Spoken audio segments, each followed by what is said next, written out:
কাওয়ায়েদে কুরআনি, আরবি বাংলা উচ্চারণে কোরআন শিখি প্রশ্ন উত্তরে। CHM সাইদ রহমান।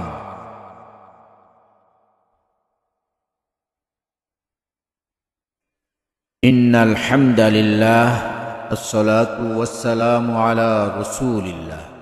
একের মধ্যে 3 পর্ব 13। শিন হরফটি দেখতে যেমন, লিখতে যেমন এবং বলতে যেমন। শিন দেখতে যেমন। শিন দেখতে হরফ সিনের মতো, নামটি তাহার শিন। দেখতে হরফ সিনের মতো, নামটি তাহার শিন। আরে সিনের উপর 3 নুক্তা দিয়ে লেখো তোমরা শিন। বলো আমরা মুসলমান, বিশ্বের সেরা জাতি আমরা, আল্লাহর দেওয়া দান। বলো আমরা মুসলমান, বিশ্বের সেরা জাতি আমরা, আল্লাহর দেওয়া দান। বলো আমরা মুসলমান। শিন লিখতে যেমন। মূল হরফ, শুরুর হরফ, মাঝের হরফ এবং শেষের হরফ।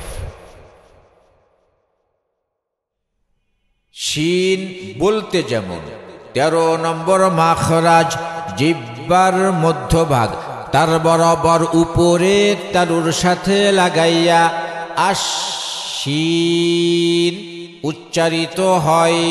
শিন পড়তে লম্বা টান ভুলব না, অল্প টান হবে না। লম্বা টান ভুলবো না, অল্প টান হবে না।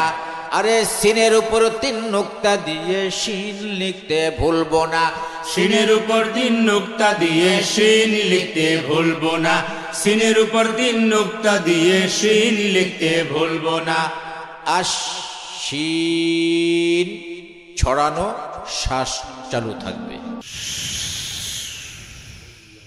রাদিয়াল্লাহু আনহু।